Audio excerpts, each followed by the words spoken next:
써니사이드 프로젝트 13번째 계명은 어떤 경우에도 아이를 포기하지 마라, 돌아올 다리를 끊어놓지 마라 입니다.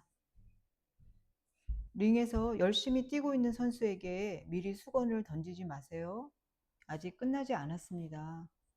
너무나 힘든 육아의 여정을 겪고 있는 부모들은 흔히 할 만큼 다 했어, 더 이상은 못하겠다 하고 아이를 포기하겠다는 말을 합니다.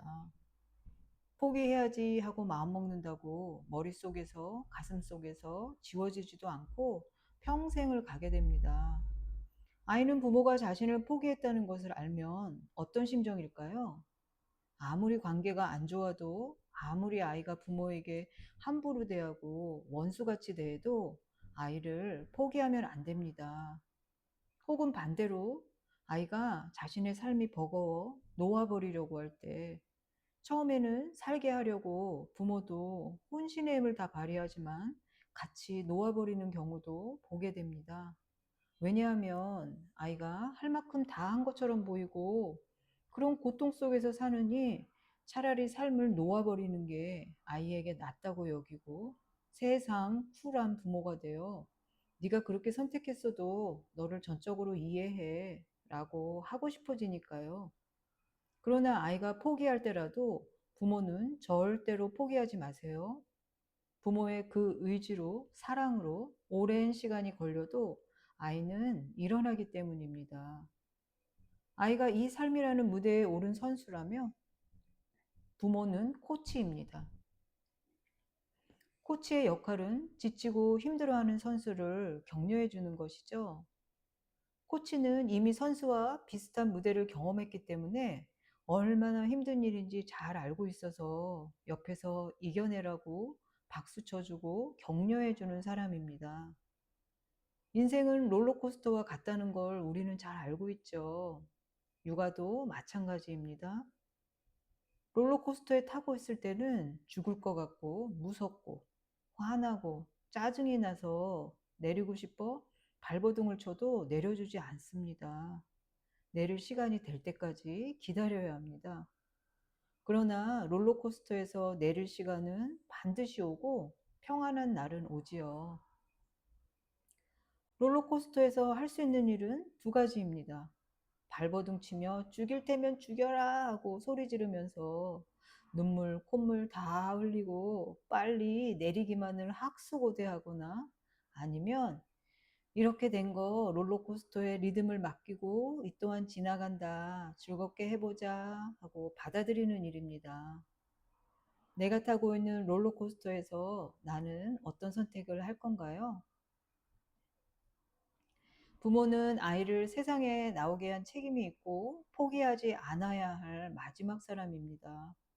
포기 선언이나 발언을 아이가 듣게 해서 아이가 돌아오고 싶어도 다리가 다 끊어져서 돌아올 수 없게 만들지 마세요. 어떤 사람이 수감 생활을 마치고 집으로 돌아오고 싶었지만 받아줄지가 걱정되고 두려워서 나를 받아줄 거면 나무에 노란 리본을 달아놓으라고 부탁을 했어요. 기차를 타고 지나가다 노란 리본이 없으면 그냥 지나치려고 했죠.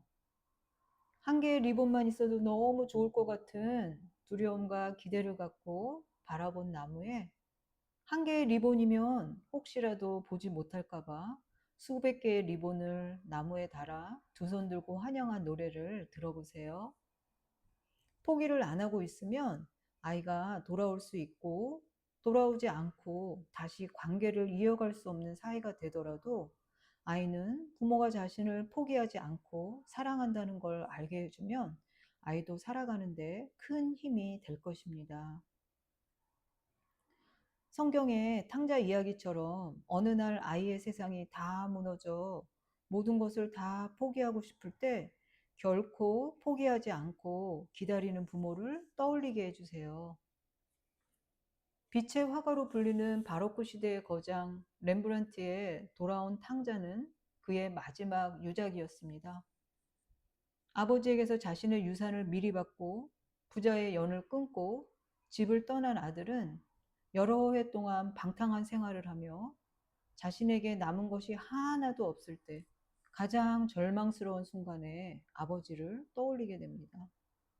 겉옷도 없이 통옷만 입은 아들은 그것도 다 찢어진 누더기를 걸치고 왼발은 샌들도 없이 찢겨지고 짓물러진 상처투성이었고 오른발은 망가진 샌들이 겨우 감싸고 있어 그의 삶이 얼마나 비참하고 처참했는지를 보여줍니다.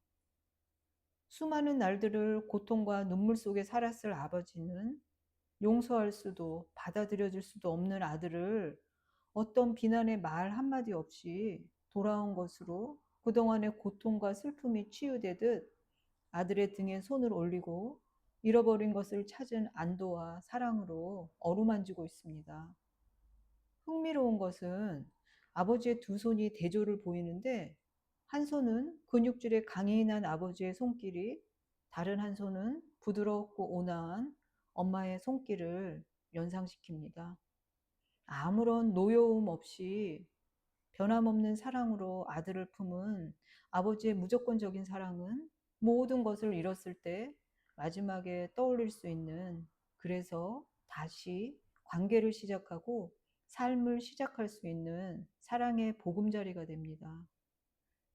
아이가 탕자처럼 행동해도 포기하지 말고 돌아오리라는 믿음을 갖고 기다려야 합니다.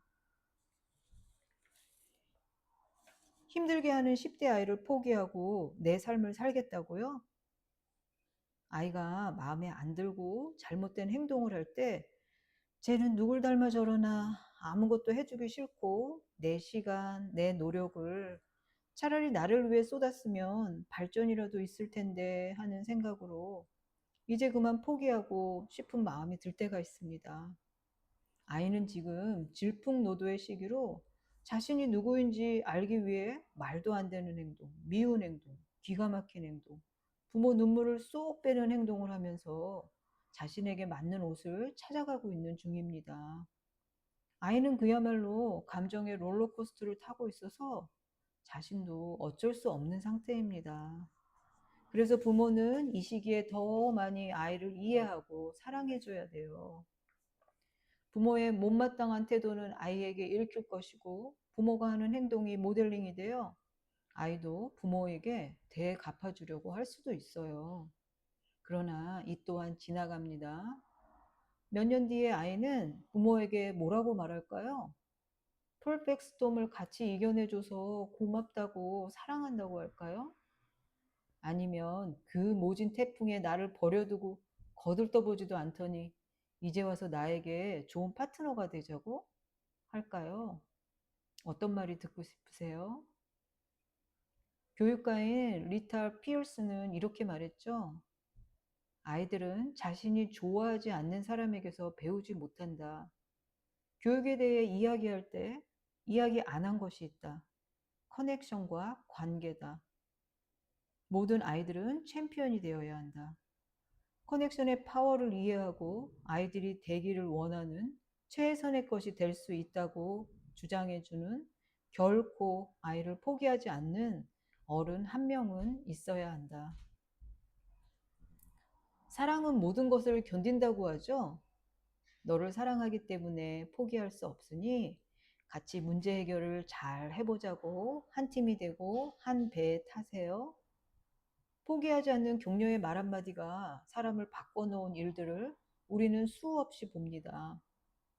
분노와 중독으로 찌들어 있던 지수가 간수의 따뜻한 격려로 카운슬러가 되고 테라피스트가 되어 자신도 다른 사람을 격려하고 삶에 희망을 주며 대학에서 강의하는 사람도 보았고 금문교에서 자살하려다 경찰의 간곡한 설득과 진심 어린 마음에 자신을 돌이켜 자살방지센터에서 자신의 경험을 이야기하고 한 사람이라도 더 살리려는 액티비스트가 된 사람도 있습니다. 지금도 금문교에 가면 많은 사람들이 생을 놓아버리려고 다리 밑에 난간에 서 있는 모습을 볼 수 있어요. 단 한 사람만 있어도, 단 한 가지 이유만 있어도 그들은 살아야 할 의미를 찾습니다. 이렇게 타인도 한 사람을 일으켜 세우려고 하는데 왜 부모가 돼서 아이를 포기하려고 하시나요? 부모가 포기하지 않아서 아이가 다시 일어설 수 있게 포기하지 말고 눈물로 씨를 뿌리면 반드시 기쁨의 열매를 맺는 날은 옵니다. 자녀 양육을 하면서 많은 수고와 힘든 과정을 거치게 됩니다. 아이의 사랑스럽지 않고 눈물 쏙 빼는 시절을 지나면서 부모인 우리도 더 성숙한 어른이 되죠.